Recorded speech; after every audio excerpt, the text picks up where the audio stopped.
bola kembali lagi mencoba dikuasai oleh saudara. Betul bang, ni balas 3 lancuk birun.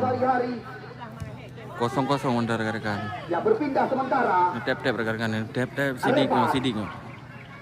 Iksan Jan, bagus sekali. Maulana kali ini mencoba kembali lagi. Iksan Jan.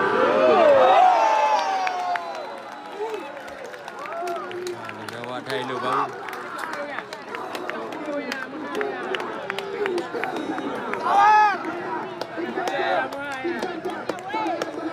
Satu kosong rekan-rekan, 1-0.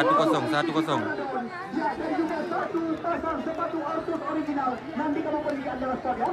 Ya.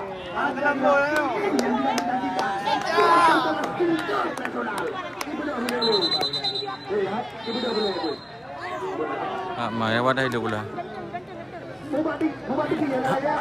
Han ada main lu, yang main lu. Han ada tangka bola lu.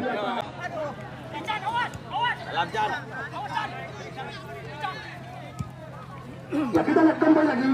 Irama permainan kali ini mencoba diperagakan. Aulia Lubis. Ya pulang saja.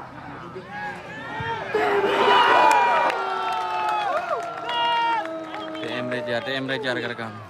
Di mana di wilayah tahu?